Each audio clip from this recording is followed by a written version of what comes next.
Hello નમસ્કાર મિત્રો, સ્વાગત છે આપનું આપની સૌની સહિયારી YouTube channel information centre with KB પર। આજે આપણે કહેવત સુવિચારનો અર્થ વિસ્તાર જોવાના છીએ। કહેવત છે જન સેવા એ જ પ્રભુ સેવા। સૌપ્રથમ આપણે આ કહેવતને થોડું સમજી લઈએ, ત્યાર પછી લખીશું જેથી કરીને આપણને સરળતાથી યાદ રહી જાય। મિત્રો, ભગવાન સુધી પહોંચવાની પ્રથમ સીડી દયા ભાવના છે। બીજા લોકો પ્રત્યે દયા રાખવી, એકબીજાની મદદ કરવી, સૌને સાથે લઈને આપણે આગળ વધવું જોઈએ।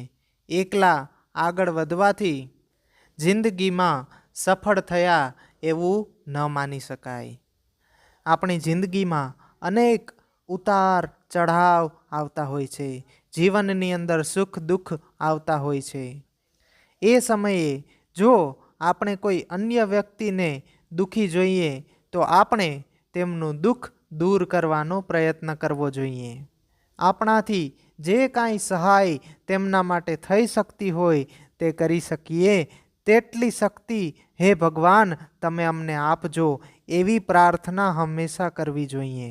કોરોના કાળ દરમિયાન અનેક મહાન લોકોએ ઘણા બધા જરૂરિયાતમંદોની મદદ કરી અને તેમણે લોકો પાસેથી આશીર્વાદ પણ મેળવ્યા અને પોતાના જીવનને સફળ બનાવ્યું। આપણે પણ ઘણી બધી જગ્યાએ સહાય આપણી સેવા આપી શકીએ છીએ, જે આપણે કરવું જોઈએ જેથી કરી અને ભગવાનના અધિક નજીક આવી શકીએ। આપણે અન્ય લોકો જરૂરિયાતમંદોની સેવા કરીશું તો ભગવાન પ્રસન્ન થશે। ચાલો આ કહેવત સુવિચારનો અર્થ લખીએ। જન સેવા એ જ પ્રભુ સેવા। આપણે જન સેવાને જ પ્રભુ સેવા સમજવી જોઈએ। આપણો જીવનનો ઉદ્દેશ શું છે? આપણે સારું ભોજન કરીએ, સારા કપડાં પહેરીએ, સારી સગવડો ભોગવીએ, એટલા માટે જ આપણું જીવન મળ્યું નથી।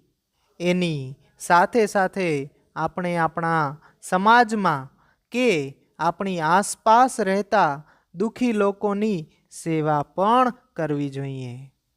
દિન દુખિયાની સેવા કરવાથી પ્રભુ રાજી થાય છે।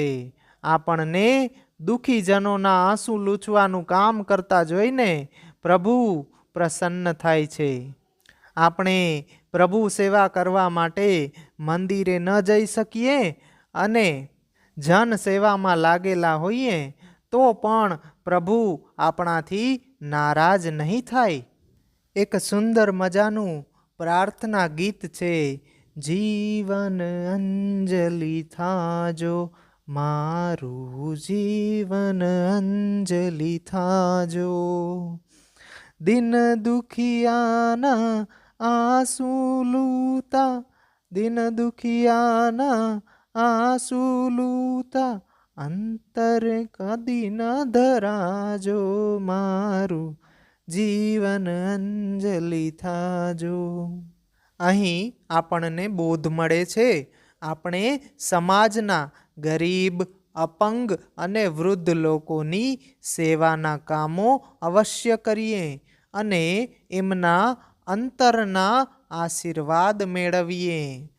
Thank you so much friends. આવા અનેક આઈએમપી વિચાર વિસ્તાર અર્થ વિસ્તારના વિડીયો આપણે બનાવેલા છે, જેની ફૂલ પ્લેલિસ્ટની લિંક નીચે ડિસ્ક્રિપ્શનમાં મળી જશે।